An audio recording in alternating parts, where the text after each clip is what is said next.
Planning a trip to Egypt to visit the Great Pyramids and maybe take a look at the world-famous tomb of the boy king Tutankhamun? Well, beware, because soon all may be not quite what it seems. But we don't want the tomb to be closed because there's a collapse. On this week's programme, we're in Egypt's famous Valley of the Kings, where an exact replica of Tutankhamun's tomb could be located to protect the original. We head to Australia on the trail of an infamous folk hero who's finally being laid to rest this weekend. And what does the French port of Marseille and the Slovakian town of Košice have in common? Find out later on Insider Guide.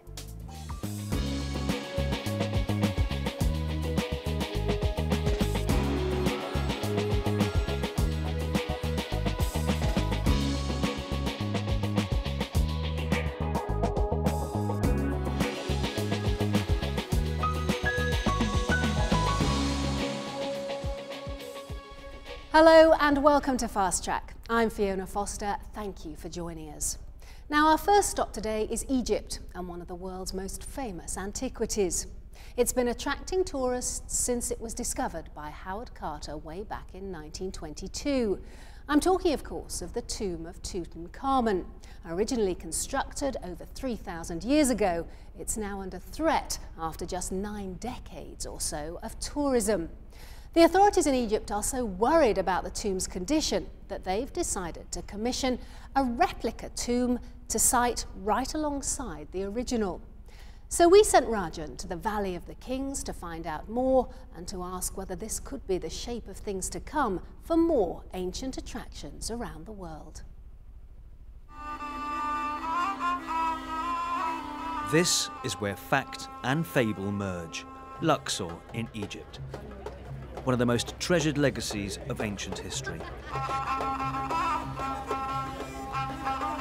Thousands of years ago, granite blocks were transported down the Nile to this temple at Luxor to create these breathtaking monuments, a feat of architecture still unfathomable to many today.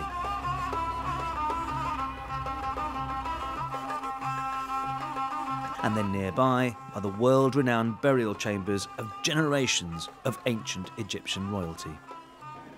This is the Valley of the Kings, a huge underground necropolis about 8 miles from modern Luxor.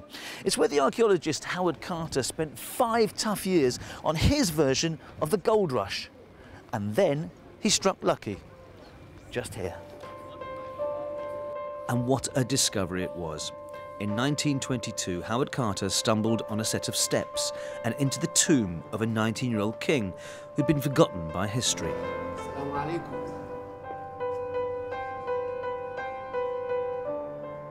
The tomb itself doesn't compare to others in Luxor, which are much larger and intricately painted. But it had one major advantage. It was the most intact in terms of its treasures. This is the only tomb we found it complete, or Howard Carter found it complete. The other is robbed. And so many people, they came usually to visit the tomb, especially whom they visited Cairo Museum and saw the stuff of King Tut over there, so they would like to come to see the tomb itself. And hence Tutankhamun became perhaps the most famous pharaoh of all. But time has taken its toll, and there's a problem. For more than 3,000 years, this tomb survived intact, in almost pristine condition. But after only 9 decades of tourism, with up to 1,000 visitors trooping in here every day, well, the conditions deteriorated dramatically. And the main reason for that was this: human breath. What you see in Tutankhamun is a highly cracked surface that's moving away from the bedrock. Now the presence of the visitors that change the temperature and the humidity in the tomb on a daily basis, mixed with the fact that the walls can no longer breathe, means it's expanding and contracting, and it's being pushed off the wall by the build-up of salt crystals behind it. So here you have now a disastrous series of conditions which have to be stabilized. There are some people, they touch the walls, so it's not so good. And sometimes the people whom they have half sleeves, so sometimes from the body itself, from the skin itself, so it's not so good for and the antiquities generally. Okay. It's not only Tutankhamun. And the damage has been compounded by previous disastrous attempts at conservation.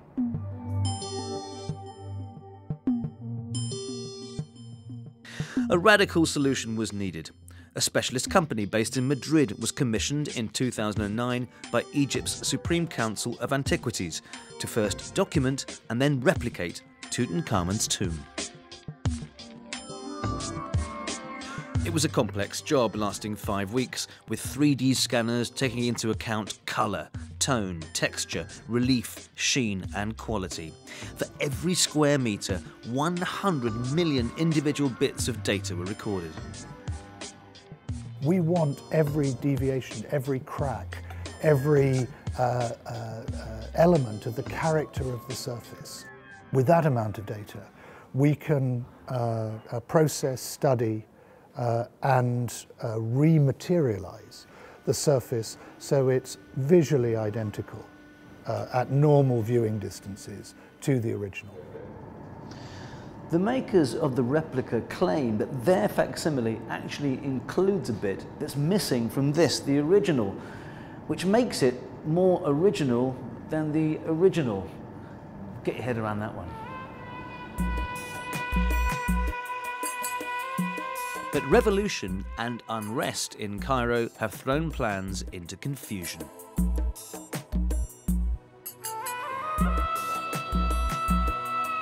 And the consequent drop in tourism visitors to Luxor has meant the original tomb is still open to the public. In spite of the availability of the replica, which was delivered to Cairo in November, there's still no agreement among the big players as to when it can be introduced. As to where, however, well, there's a very likely contender. There is a general agreement about the need to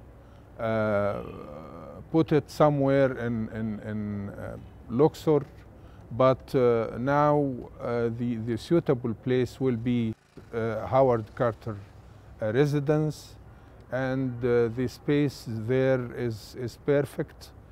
The frustration is that the longer the tomb is exposed to the heavy levels of humidity and temperature changes, the more it's at risk. We don't want the tomb to be closed because there's a collapse. We would much rather the tomb was closed with public consensus. What we're talking about here is a change in mindset in tourists, a recognition that in the grand scheme of things, going to see the facsimile, the replica, rather than the real thing, is actually a positive act in itself. There are precedents for this. In southwest France, for instance, the caves of Lascaux had to be closed as the surfaces were becoming mouldy. In 1983, a replica, Lascaux II, was opened, and that same fake is still visited today by 250,000 people a year. But it's not so easy to convince these people, though, of why a replica is a good idea. We need to have that passion to see the real thing. If you're seeing a replica, you don't have that same passion. It's amazing to see the original work there and to think it is 2,000–3,000 years old. I might not have the same effect. I'm of mixed mind because I would hate to see them destroyed anymore. I would not want to come all the way from Canada to see replicas in Egypt. The idea of having those glass panels to save the originals as you're going through is a really good idea, and I think that that's probably what they should do. Glass doesn't do anything to prevent the changes of temperature or changes of humidity. All it does is get dusty. Putting in advanced lighting systems, putting in powered conditioning systems, well, of course it helps, but it's not the long-term solution. It's a short-term fix. Cynics say that this will become the Valley of the Replicas rather than the Valley of the Kings, which seems a bit cruel, but in a way the people who've got most to lose are the people who make their living here, the vendors and the guides. It will be very negative for tourism because I'm sure that every country could have replicas for other tombs back home where they are from, have one in Japan and one in America. And tourists don't need to come anymore to see the tombs. And this is the Valley of the Kings especially is one of the highlights, one of the main reasons that people come here to Egypt to see the tombs. And in these uncertain times for Egyptian tourism, it appears now the favoured transitional solution is to have both the original and the replica available to the public at the same time. But that would mean the public forking out more for the real deal. If they would like to visit the original tomb, they have to pay a lot of money. This is very good for the tomb itself, itself, and also it's good for the Egyptian income. For people here who believe it's essential to introduce replicas, this isn't just about preserving ancient history. To paraphrase the former chief archaeologist of this country, as long as Egypt's antiquities are safe, then so is Egypt. Rajan reporting from the land of the pharaohs. And do let us know what you think. Would you be satisfied visiting a replica of a 3,000-year-old tomb? Would you feel a bit cheated? Or do you think the Egyptians simply have no choice and they have to move the boy king's tomb out of public view now? Do let us know. Our address, as ever, is fasttrack@bbc.com. Now let's have a look at our weekly roundup of travel stories making headlines across the globe. Airlines say their schedule shouldn't be disrupted after all of Boeing's 50 flagship 787 Dreamliners were temporarily taken out of service amid safety fears. Boeing says they'll be taking the necessary steps to sort the problems and are confident their Dreamliners are safe. If you're heading to Indonesia, expect possible disruption in Jakarta, where at least 4 people have been killed by heavy flooding caused by days of rain. Areas including the central business district were inundated and traffic was gridlocked as residents struggled to move around the city.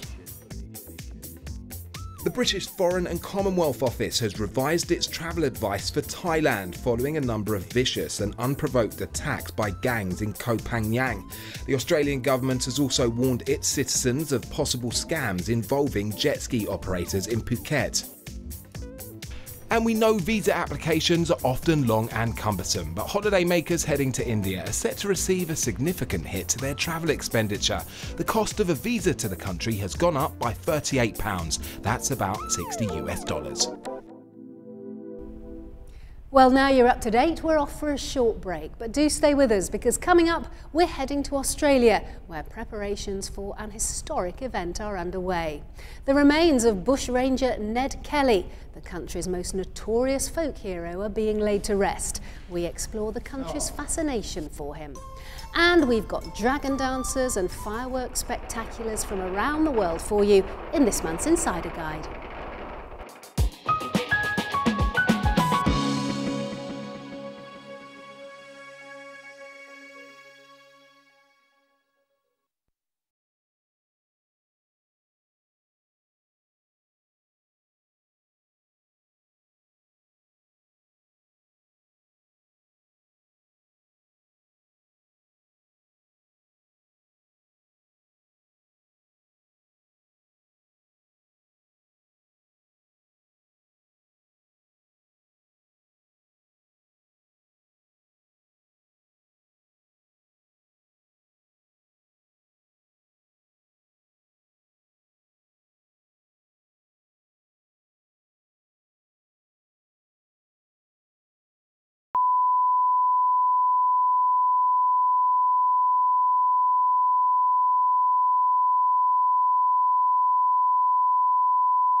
Hello, I'm Michelle Yanachan, and this is Fast Track's Insider Guide with my top travel tips from around the world.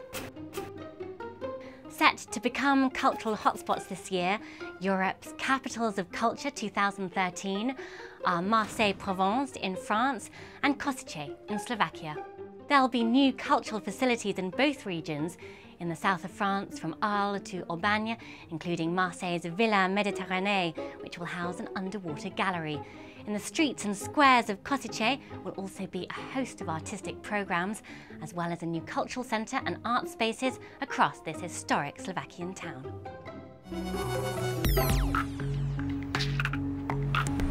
In the Netherlands, Amsterdam's Stedelijk Contemporary Art Museum is open again after a 9-year renovation, with the addition of a shiny new wing for temporary exhibitions.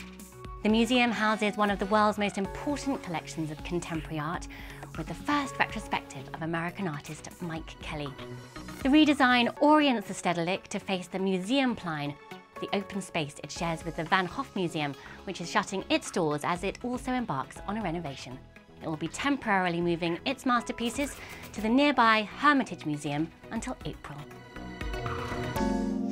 And I'm just back from the Alps, which has had a wonderful start to the ski season, with snow dumped through December.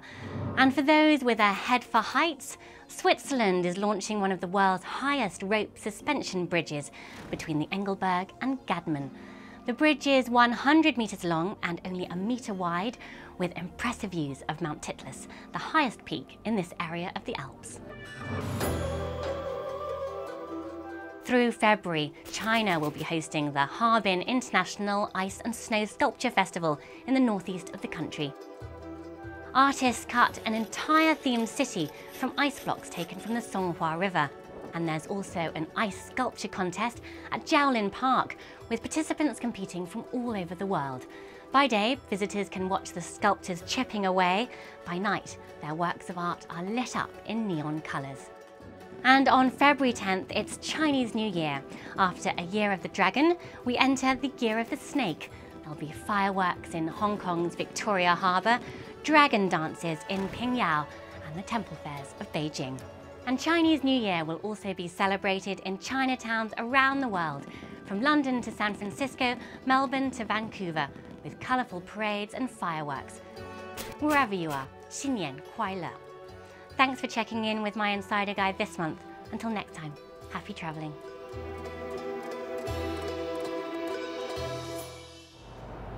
To Australia now, and the story of one of the country's most notorious folk heroes. This weekend, preparations are underway to bury the remains of Ned Kelly, 132 years after his death.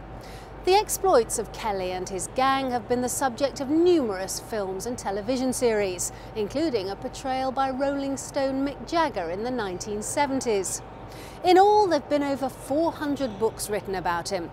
So we sent Krista Larwood to Kelly County in Victoria to find out why this 19th century outlaw is still an object of such fascination.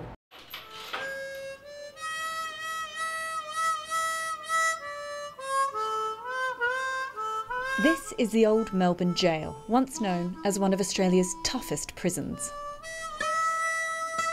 Today, it's a popular tourist attraction, and visitors flock here to wander the creepy hallways and to find out more about the prison's most notorious former inmate, the 19th century bushranger, Ned Kelly. Kelly was a bank robber and convicted cop killer, but he gained a reputation as a champion of the downtrodden, a real-life colonial Robin Hood. Of course, he's most famous for wearing a set of homemade armour. Unfortunately for Ned, the armour only protected his torso, and he was eventually captured by police with 28 bullet wounds in his arms and legs. In October 1880, he was condemned to death. 60,000 people signed a petition in an attempt to save him from the noose, but it failed and he was hanged from this beam. Now we have the death mask of Ned Kelly here.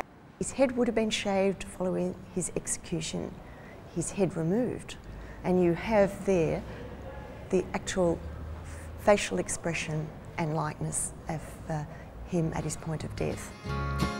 Ned Kelly was a wild young bush ranger. Over 130 years after his death, Kelly continues to be a controversial figure, both celebrated and reviled by his countrymen.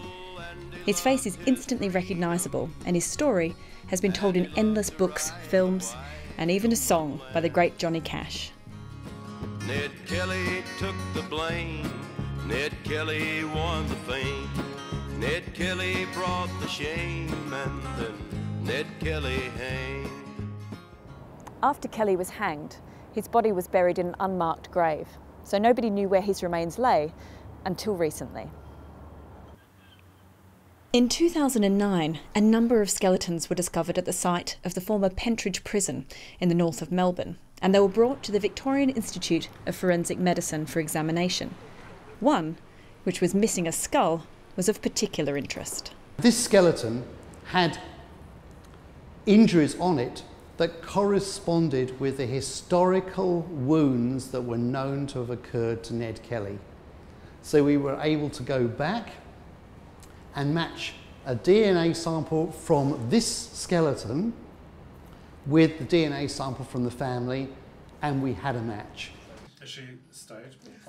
Ned's great-great-nephew provided the DNA used in the tests, and the discovery means the family can now give the bones a Christian burial.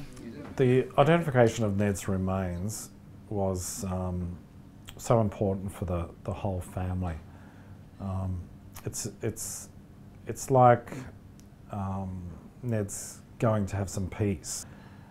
For a long time he's suffered the indignity of just being virtually thrown in a box and buried in a jail. But this man is an Australian icon. So there is a big responsibility to bury this person with dignity. Ned will be laid to rest in Victoria's northeast, where he once roamed with his gang. To this day, it's known as Kelly Country. In the heart of this region is the town of Glenrowan, where the story of the Kelly gang reached its fiery climax. If there wasn't Ned Kelly, there'd be no town. I wouldn't be here. The museum wouldn't be here. He's a tourism industry in himself.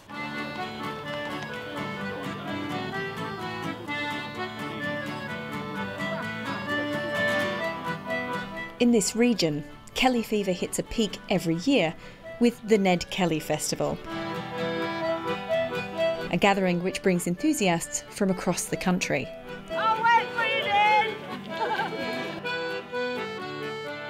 Visitors can try Ned Kelly wine, make a Ned Kelly biscuit, or even try on a locally knitted and very authentic Ned Kelly beard.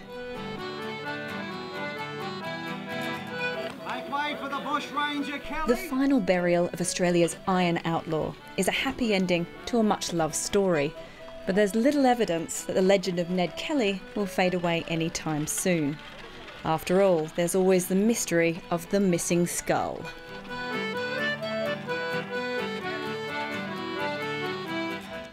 Crystal Arwood reporting on Australia's most iconic outlaw, Ned Kelly. And that's it for this week, but do try and join us again next week when we'll be staying in Oz and finding out why some people in Sydney feel that next month's Mardi Gras there is losing its pride. In the meantime, thanks as ever for joining us on our travels, and if you've missed any of our recent journeys, you can find them all on our website, bbc.com/fasttrack, and you'll also find links there to our Twitter and Facebook sites. Until next time though, from me, Fiona Foster, and the rest of the Fast Track team, thanks for joining us and goodbye.